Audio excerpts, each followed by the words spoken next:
Joining us now are three men very much involved in Don Sutton's life. His only son, Daron,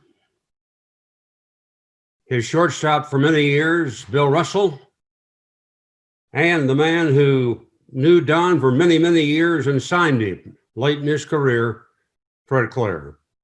Fellows, thank you very much for joining us today. Thank you, Ross. Daron, I'm going to start with you.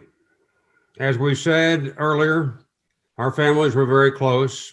Your mom and dad drove into our driveway to help us move in when we went to Calabasas in 1977, right before the season started.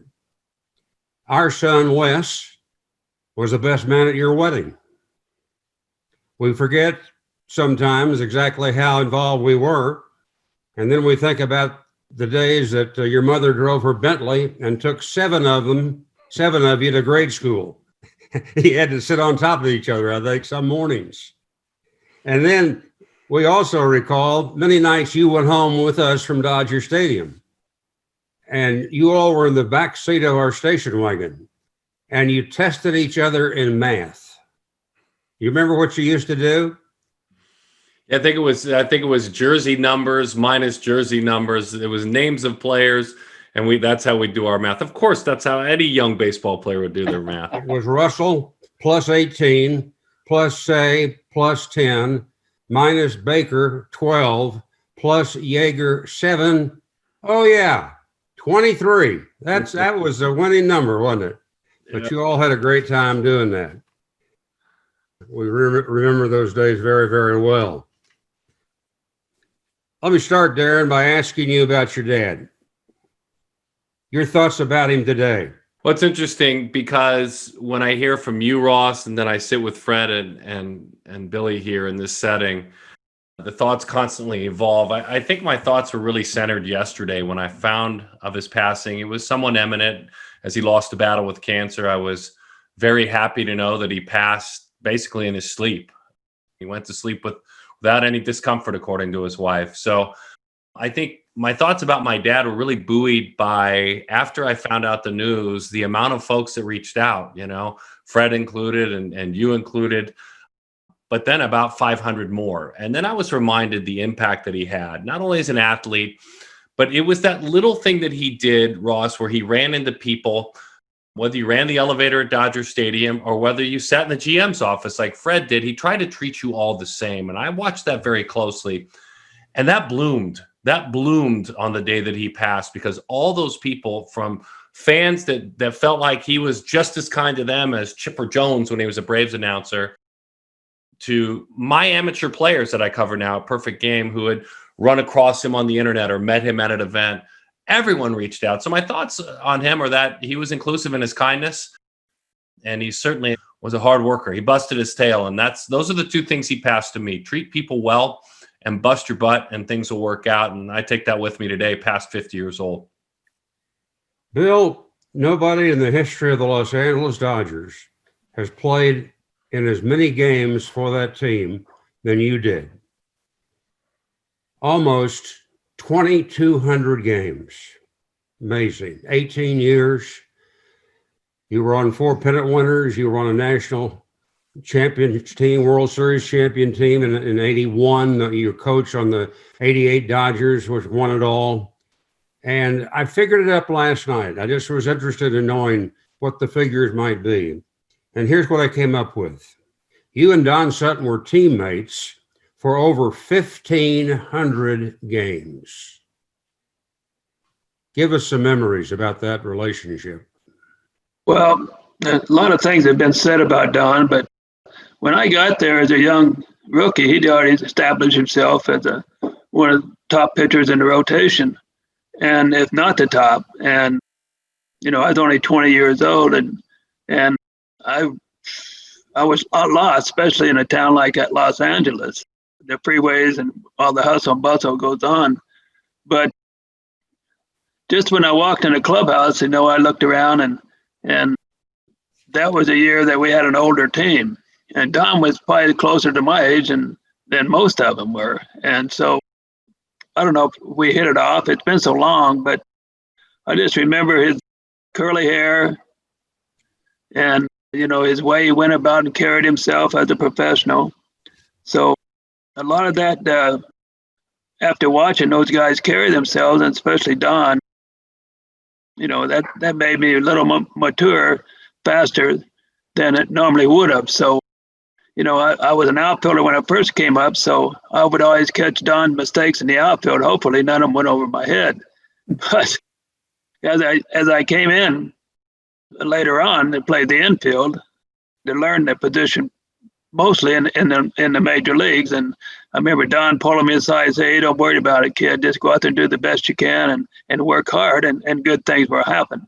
And sure enough, it worked out. And playing behind, of course, a future Hall of Famer, didn't know it at the time, but you knew you were playing behind a great pitcher, and what a career he had, and well deserving. Bill, of course, you were on that record-setting infield with Say and Lopes and Garvey. You played together the Major League record 8.5 years. I don't think that mark will ever be broken, do you? Well, I don't, because, just the way the game of baseball is nowadays, free agency for one, and many other factors, but I don't think it ever will, because the players just move on, and now it's getting to where the pricing of players is getting out of sight, and, they got a salary cap, so to speak, now. It's a high one, but, you got to try to work with that, and these players are making a lot of money, which is rightly so. Everybody must be making money, or they couldn't pay it out, but I don't think it will be, simply because we all came up really together in the minor leagues, and it just didn't happen that many players to come up for one organization at that time. Do you remember any time that you ever went to the mound while Don was pitching to say something to him? Well, I probably did. I just remember when I first started playing shortstop behind him, I wasn't used to, the catcher giving him signals what pitcher to throw. And usually after my experience, after a while, pitchers, and I think back about it, usually pitchers are, use the second sign or the last sign, or try to make it easy. And of course, Don, I went up there and I said, "What in the world are you using tonight?" He says, "Well, I'm using 1 and 5 or fastballs. If I rub on up above my belt, add 1 or 2, whatever the rubs are. If I add on my legs, subtract it." I said, "Oh." I'm walking back and I said, "I'm sorry, I went to the mound and asked." So what an education that was. And, I grew up, you had to grow up fast, because, he knew what he was doing out there. He knew what he wanted to do. He knew how he wanted to pitch, and he knew what pitch to call. Actually, the catcher just should have, which he did, is put down a number of fingers until he shook his head, and then he'd rub up or down and then subtract 1 or 2. And he called his own game, because that's the kind of confidence that he had. Fred, you were a sports writer first in Southern California for 12 years, and then you went to the Dodgers in 1969 to the Public Relations Department. And after that, you served several places. You're responsible for a lot of the promotions in Dodger Stadium history, and eventually became the general manager of the ball club in 1987 and kept that post until 1998. What was your first experience with Don Sutton? Well, my first memory of Don was just his engaging personality. He was electric in many ways. And we really established in our first time together a friendship that was very, very close. But the memory of Don in terms of our relationship that evolved, but it was his personality and his friendship with so many people. He really, he liked people, and he liked forming friendships. And I can remember times that even in the early years where he would invite a group of people from the front office to lunch. And so those were my memories. And I clearly saw what a true professional he was, and the consistency and his dedication to his job. Those are the things that first and foremost struck me about Don. Fred, after 22 years of Major League pitching, Don really after 1987, I think, had nowhere to go. And at that point, you and some of your colleagues at Dodger Stadium went to see him. Tell us about that visit. Well, as I recall that visit, I was knowing Don and knowing what he could do and knowing how he went about his business and knowing that we were coming off of 2 terrible seasons. As I recall, I asked the wonderful Bill Schweppe to go with, and I met with Don at the Biltmore Hotel in Los Angeles for breakfast. And I told Don that I wanted to sign him. I wanted to bring him back for 2 primary reasons. I felt confident that he could help our team. I knew for sure that he could make an impact on our young pitchers about how you prepare for a season, because few prepared any better or with any more dedication than Don did. And so it was a real joy to bring him back to the Dodgers, because our friendship was such. Daron may or may not be aware of this through the stories and family stories. But when Don became a free agent after I believe the 79 season, I met with him several times. And I said, Don, you do not want to leave. I wasn't the general manager then. I said, this is a place you love. This is a place where you should be pitching. You're going to have more success here. You'll make as much money here. And as I went through all of that, Don said, typical of Don, as Daron and Billy certainly know, I suppose you're going to tell me about the Dodger airplane now. And I said, well, why don't you just go someplace? I mean, that was a type of friendship that we had. But here's a part of that story. So he signs with Houston. And I don't even think the Astros are out of spring training when I get a call. And Don says, Fred, why didn't I listen to you? Don Sutton was a Dodger. Don Sutton pitched a lot of places. But Don Sutton would be the first to tell you, and he did so in his own words. This was his foundation. Don Sutton pitched for a number of teams. Don Sutton was a Dodger. And he was coming off of a great year, like he was 13-5 with an ERA of 2.2, one of his better years, wasn't it? Daron, after you graduated from college, you did a little pitching in the minor leagues, didn't you? I did. You could call it pitching. I tried. Well, two different organizations, was it? Yeah, with the Angels and with the Braves. So wonderful experience. Actually trained me up to be a better broadcaster sitting in a pro dugout. Did your dad give you a lot of advice as far as pitching was concerned in those days? You know where he was progressive in giving advice, Ross, and Bill will understand this as much as anyone, as far as, and Fred too, hiring coaches, is he was advanced in the sense that he knew when he looked at whether it was me or a friend that he knew that played, he was looking at us all differently.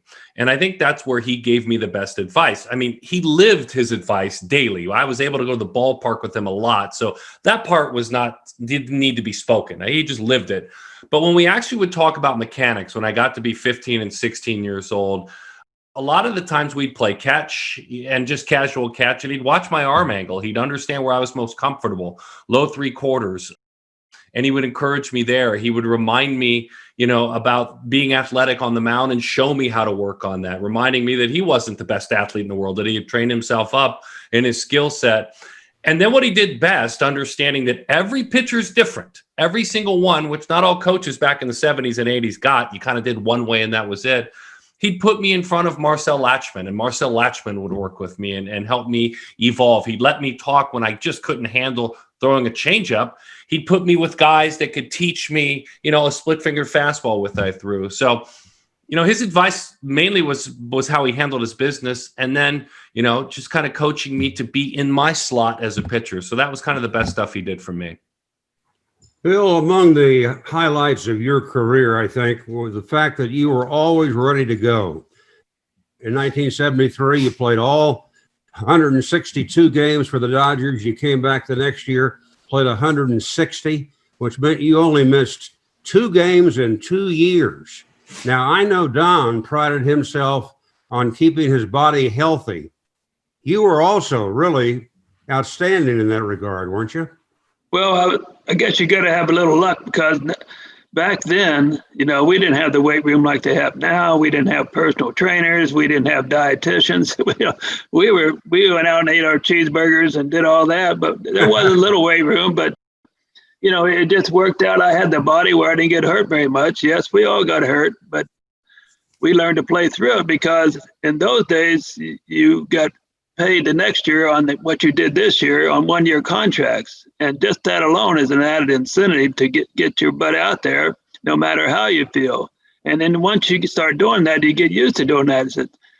And of course, our managers, we never got a day off. Like nowadays, they get a scheduled day off. But they've never heard of a scheduled day off. The only scheduled day off we would get is if we got lucky, it rained, and a scheduled day off, because that's just the way it was back in those days. When you put on that uniform, you're in there. And of course, we made it easy for Tommy when he came to the clubhouse. He knew what his lineup was going to be, because he knew we're going to be out there every day. I've heard, and I replayed this recently, an interview I did with you many years ago in which you praised Walter Olson and said Walter was the ideal manager. You and Sutton, for instance, would be fellows who were leaders on that team, and that had to be very, very helpful to you to have a man like Walter, who managed the Dodgers for 23 years, be the man when you took over. Well, we were. It worked out where, he was from a small town in Dartown, Ohio, outside of Cincinnati. And Don, your dad, Daron, was he from Clio, Alabama? Yep, that's exactly right. What's the population there? Maybe a little bit bigger than this Zoom call. That's about how big it is. Of course, and we all came from a small town. And of course, Walter, I don't know, he saw something in me in spring training of 1969, and he kept me on the roster. I probably shouldn't have been there, but for some reason he saw something. And, the quiet guy that he was, the mild guy that he was, I think back then I got so close to him that I would borrow a cigarette from him. Back in those days, most of us smoked, but it was just Walter, he was a guy that, he had a lot of patience, obviously. He had a lot of great players, the teams that he managed, Brooklyn and Los Angeles, and he just let you go out and play. But once again, he's like your parents, he'll let you have a free rein up until a certain point, and then he's going to, slam the door on you and bring you back down to earth. I know I was struggling one time, and he benched me. He wasn't going to play me. And so I didn't know how to handle that at the time. And Monty Basco was coaching then. He came up to me and said, you want to go in for defense? And I was really upset, which I shouldn't have been. I felt like lucky that I should have been there. But I said, no, I'm not going in. He just laughed and went back. I'm sure he didn't tell Walt that, because he didn't call me in after the clubhouse. But he taught me a lesson. I went in and talked to Walter and said, I'm sorry. I'll go out and do better, and I want to play. He said, well, I've been waiting for you to come in here and see me. And, it's just like a father. I was lucky to play for 2 Hall of Fame managers, and, it's really lucky to start out with Walter. And obviously I grew up, and I was a Dodger ever since in 1969. I was up there. my dad he idolized Walter Alston, and the relationship with Tommy was completely different. I think they were like honestly like a couple, Tommy and he, that were two fiery, feisty people that clashed, but clashed to the success of everyone around them, right? I mean, all you guys did, Bill, was win. That's all you guys did. So he really loved Walter. Walter was definitely a dad to him. I'm sure he reminded him of his dad, Howard, my grandfather, who, recently passed away as well. But I just know how he felt about him, and I know that the relationship with Tommy was constantly evolving. Fred, you also had a great relationship with so many of the players, and you were telling me the other night that the one thing that really came to your mind when you thought about Don, he never pitched a no-hitter. Well, the one thing that struck me about Don Ross was the number of games where he would carry a no-hitter into the fifth inning, into the sixth inning. If someone took the time and did the research, I bet he would hold that record. And I think part of it was because Don's goal to give everything he had to every single game, to carry his team as far as he possibly could. The ideal was the complete game, but it was really the focus of a maximum effort in each and every game. And I don't know, Ross, I think you mentioned the number of one-hitters, but the number of games, and Billy, you'll recall, where he was into the fifth inning, hadn't given up a hit. He was into the sixth inning, hadn't given up a hit. And part of it was the absolute consistency of his delivery. And I think that was a key part. And Daron, you would know full well too, why he never missed a start. That's right. Never went on the disabled list. That's got to be an all-time record of all time. Do you know that in the history of baseball, Don Sutton is number 3 in starts, 756 starts. The only 2 men ahead of him are Cy Young and Nolan Ryan. Yep. He started 41 games one year and 40 another year. Yeah, and Ross, the mention of Walter Alston and how close, as Daron said, and I knew that full well. But I remember one year, and Billy, you may recall, and strangely enough, it would have to be checked. This might have been 1974 when he ended up with one of his great postseason and stretches. Yeah. He was having a terrible part of that season where he was getting blasted. And I was with Walt when the writers were in there after one of the games when they were questioning Walt. Walt, how long are you going to stay with this guy? How long are you going to stay with Sutton? He's just been terrible of late, in so many words. Walt said, I'm going to start him in 4 days. I'm going to start him in 4 more days after that. And I'm going to start him in 4 more days after that. And Don was quoted as saying, and part of their relationship is that Walt was like a father figure because Walt believed in him. And it was the loyalty of Don. And not only Walt, but that coaching staff and 2 people who should always be mentioned when you talk about Don Sutton. One, Red Adams, who was also like a father figure, and his most instrumental pitching instructor, and why Walt wanted him there when it was Hall of Fame time. And the other one was a dear friend of all of us, and certainly Billy and myself being extremely close to the wonderful Monty Bascall. Yeah.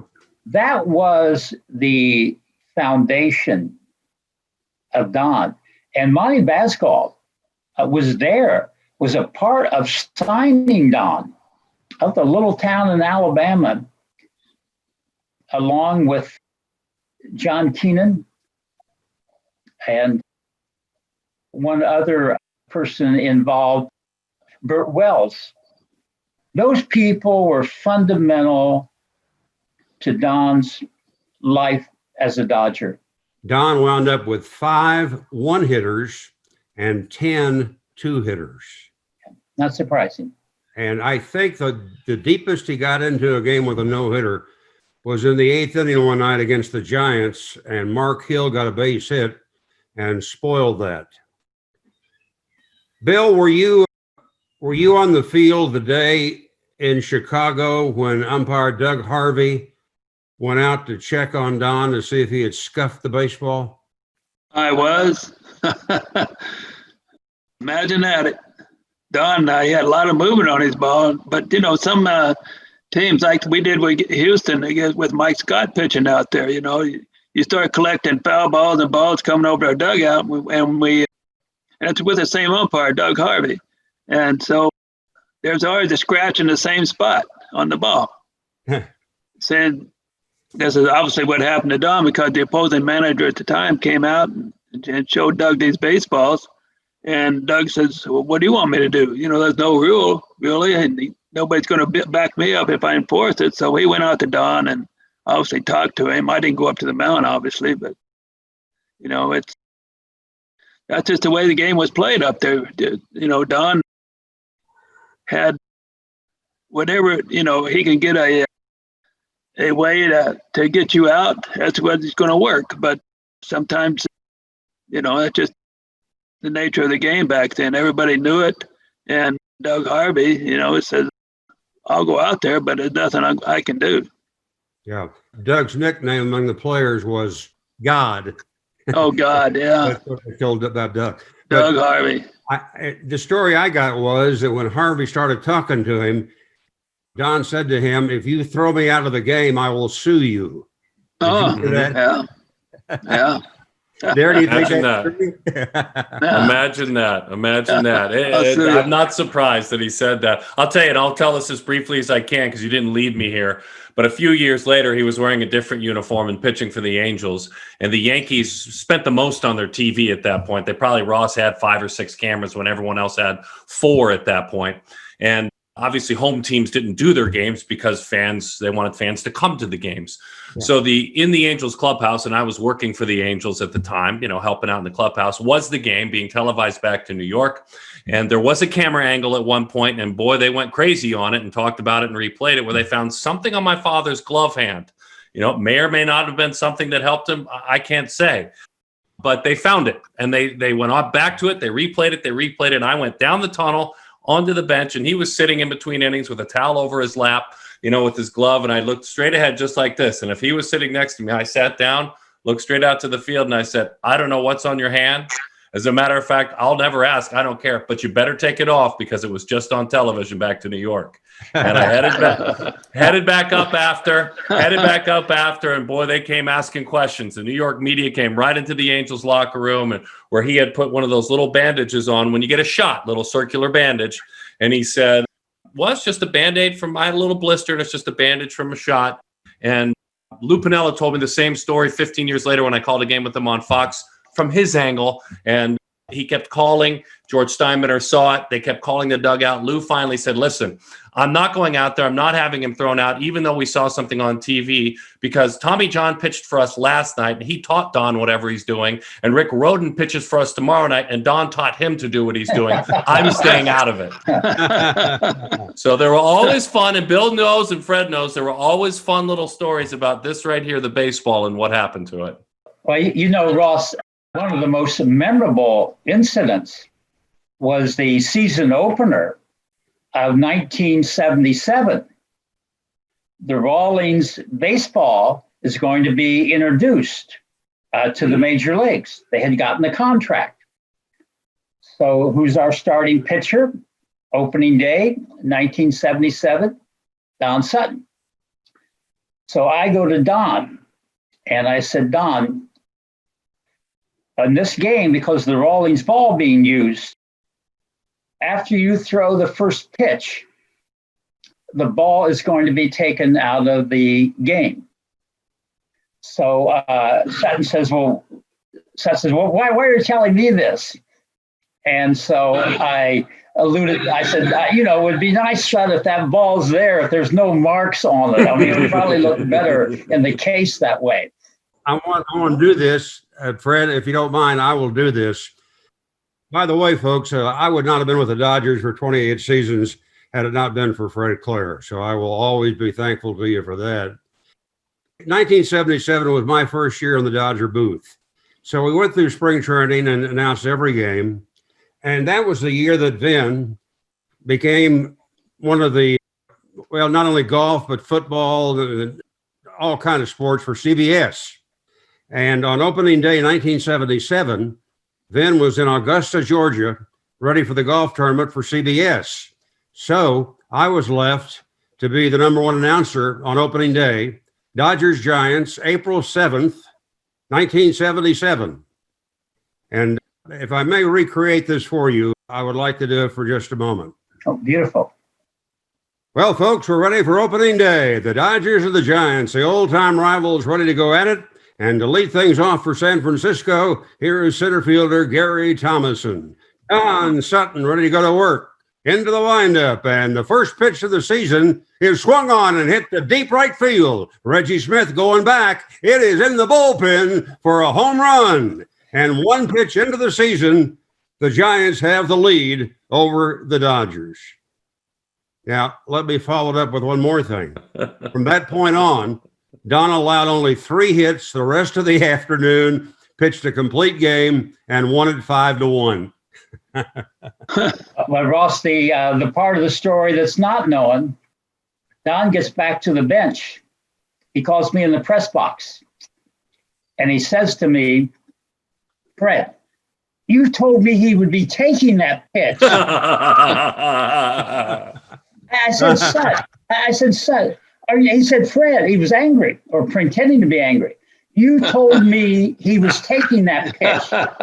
I said, how long have you been in the big leagues? I said, I told you the ball was going to be tossed out. I didn't know you were going to make a delivery that was going to send it to the right field pavilion. and I worried, Ross, if you go back and check that box score, even though we won the game, we were trailing through about 5 innings. Let me update you on that, Fred. I'm glad you did. It's 1-1 in the 5th inning. And the Dodgers have the bases loaded and 1 out. Bill Russell comes up and hits a sacrifice fly to drive in the winning run, and he also had a double in that game. Billy? Good memory, yeah. Well, after it got so that we were looking better, Don called me and said, Fred, just kidding you. I said, you may be, but you scared the heck out of me. And I couldn't remember because there have been other games played that day, Fred. They were taking the ball out of play for what? Rawlings or somebody had a milestone? The ball is going to the Hall of Fame. Yeah. Well, the new Rawlings ball being used. There you go. Yeah. Let me go back to you for a second, Billy. You came up right after the 68 season. 69 was your first year, I believe. Yes. Is that right? Yes. Don always said that he got such great advice from the other members of his pitching rotation. Sandy Koufax, Don Drysdale, Claude Osteen. And I think that as he got older, and Daron will back this up and Fred as well, I think he took great pleasure in trying to teach some of the young players some of the things he thought would be successful. I'll never forget, he told Bob Welch, and Bob Welch followed this to the letter. Don told Bob one day, location is more important than velocity.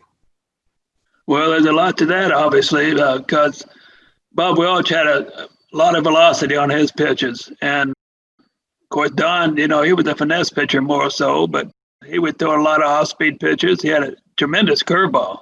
I don't know if anybody's ever had one like Don did. He threw like a knuckle curve, but it was on the fingernail of his pitching hand, and he would just snap in the rotation on it was so tight that you would think it's going to be high as a hitter, and all of a sudden they drop over for a strike. So that's how Don was. He has great mechanics, and I think that, he learned that as he started pitching over the years, and of course, all the young pitchers coming up, Bobby Welsh for one, even though he was a different kind of pitcher, but he saw how Don was working out there and mechanic wise and where the pitch location was. And so obviously he took that into effect because Bobby became a Cy Young Award winner. And this kind of surprised me over the years. Don Sutton is 7th all time in strikeouts. He has over 3,500 strikeouts. And I never looked at him as a strikeout pitcher. Did you? No, I didn't. But he would have, the hitters off balance so much they didn't know what to look for. And Don was always around the plate on every pitch. And so you couldn't really settle on one pitch because he mixed him up so well. And then all of a sudden he would throw a fastball in there and it looked like Koufax's ball coming in there, 98 miles an hour, which was probably only about 91, 92. But, he was just that kind of a pitcher that he had the great stuff, as far as mechanics and control. And when you're a pitcher like that and you can pitch that many innings and make that many starts, you have to have great mechanics. And that's what most of the young players are watching with him, how he went about his business. Don Sutton had 7 seasons in which he won 17 or more games. His high, 21 victories in 1976. And Daron, I don't know whether you and your dad talked about this a lot, but in checking on it, he averaged allowing 20 home runs a year. 2 years, he gave up 38. But I remember him telling me one time, hey, it's okay if I give up 3 home runs a game if there's nobody on base and I win 4-3. No, we talked about that all the time. As a matter of fact, his 300th win, which we had just down I-5 in Anaheim, he gave up a crushed ball to Pete Incaviglia. Threw a complete game, a rare complete game at his age at that point, because he had fallen behind Pete, and he wasn't going to walk Pete. And, the slugger who occasionally he thought, you're either going to hit a fly ball to center field or you're going to hit it out, and he hit it out. He was so stubborn, Ross, about walking. I mean, he probably was about 2 walks per night. And Bill probably knows this as well as anyone playing behind him. I'm sure there was a lot of action, though he was a fly ball pitcher. He was very much set on, he always encouraged me, don't ever let guys like Bill Russell, whoever your Bill Russell is, settle back on his heels. Yeah. Don't let him, because that's what he'll do. So yeah, he was aware of it, Ross. He gave up a bunch of home runs, a bunch. I remember as a kid seeing them all the time, but there weren't many three-run and grand slams. On occasion there were, but a lot of solo homers. That's right. There's been only one time in baseball since 1892 that 2 300-game winners went head-to-head in a game, and that was Don Sutton and Phil Niekro. Yeah, I remember that. I believe it was 86 or 87, Ross. And when Phil passed away, I did a deep dive and just quickly, and I know you appreciate history and the numbers so well, I did a deep dive quickly, kind of down a rabbit hole before my dad had passed because of Phil. And they met when I was 17, almost 18 years old in that game, right? Almost a grown man, just about to leave the house. They met in that game. They also met in a game in which they both pitched deep into the game about 6 weeks before I was born. And then they met throughout the entire time. I was blown away seeing that box score from 1969 and then the same box score when I was a man. To me, that's what puts it in great perspective, was they were already dueling long before I was born, and then they met again when I was 18 years old. Don, of course, spent so many years as a Braves announcer. You worked with him, about 3 years, I think? Pregame shows, postgame shows, and you even got to do play-by-play, didn't you, on the Fox South network? Did he work with you as the color man? Yeah, we did a handful of games on the radio when Skip Carey was under the weather. My games on Fox Sports South had different analysts, but when Skip missed a road trip, I got to do a road trip to Montreal and New York Yankee Stadium interleague play. And I'll never forget. As a matter of fact, very quickly in '94, everyone else hated the strike. I loved it because I was a minor league announcer that year. My dad got on a plane to Jacksonville, Florida, and called minor league baseballs with me in 1994 as well. So great. We had those 2 different times where we called games together.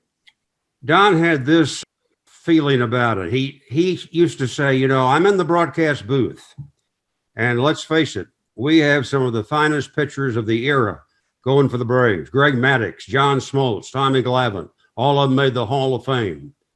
But my job is not to advise them without them asking me for advice, because I know what my role is, and I don't want to interfere with Leo Bozzoni, who was the Braves pitching coach at the time.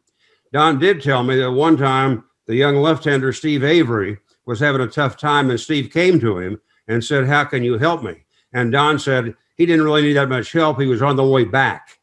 But I thought that was interesting that he realized what his role was and what he should not get into. Yeah, and that's not surprising. And initially, I think there was even a little concern on Leo's end, and my dad wanted to make sure he watered that down right away. Now you're talking about an era that I clearly remember, because I was wanting to be a broadcaster, and I was around in college and watching this all very closely. And I don't know how comfortable Leo was initially until they very much worked it out because of that attitude.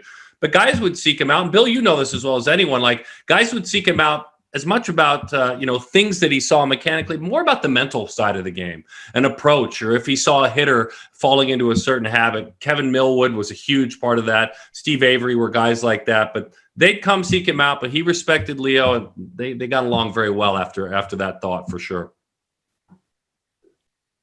Daron, did you know your dad held a record that none of us have really heard about? Can I guess? Go ahead. Is it most at bats without a home run? You got it.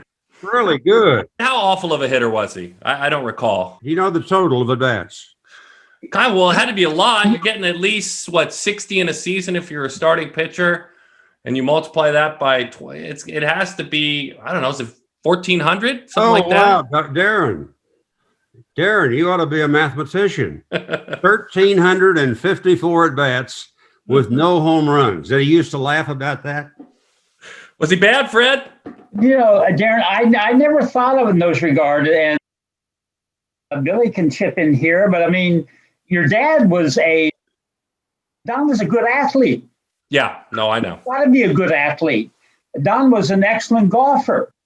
So he had the coordination. I mean, if somebody asked me that question, I would never guess that he hadn't hit a home run.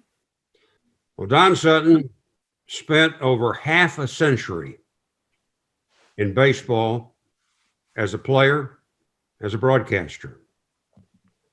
What did he say to you, Daron, when you said, "I think I might want to go into announcing and be a sportscaster"?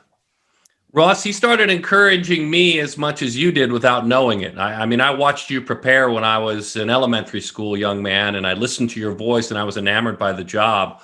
I think as I got older and started writing a lot, I mean, that's what I did well in school, was write, and then even started doing the PA for the basketball team.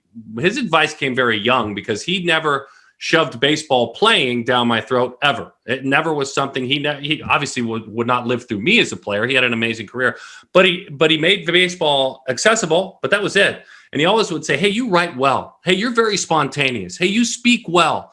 Chase that. Always do that, because you may get to play, I don't know, but you're really good at this." So he started encouraging me back then. And I think, again, later on, the best way Rossi gave me advice was to invite me to work. A lot of it wasn't spoken, was to go to then Fulton County Stadium. I was in college in the South in Alabama, and I'd make the drive all the time. And he'd open the door, and Pete Van Weeren would be there for me. He was the more adult version of what you were for me as a guide when I was younger. So he'd invite me to work a lot. And, the advice was just by opening up his world to me. That's really how he gave me the best advice. And you wound up working for 4 major league teams as an announcer: the Braves, the Angels, the Brewers, and the Diamondbacks. That must have been a thrill to him as well as you. Yeah, I think so. I certainly think so. We had a lot of times where we'd bump into each other at the ballpark. That's where I would hear from him, as far as advice. And maybe, again, it wasn't advice. It'd be, I'm in Atlanta, you're in Arizona. I love watching. I come home, and we all know he loved his wine. Everyone on this panel does. But he'd pour his glass of wine. He said, "I loved it. I get my glass of wine and watch you and Mark Grace work." So, yeah, that was the best part. And look, as a son, and we all have been sons in our lives, we want to please our fathers. We want them to be proud of us. And so those were times we shared baseball together more than anything. And those moments meant a lot to me when I knew he was sitting at home watching Mark Grace and I cut it up in Arizona. He was the guy you guys are talking about. He was the guy, the this many years in a row of this many things and this big game and this meeting on the mound.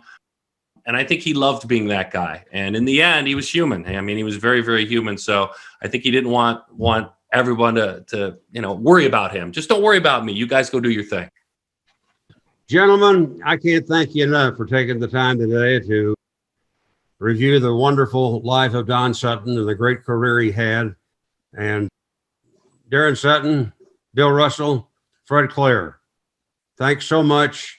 God bless you, and hope to talk to you again soon.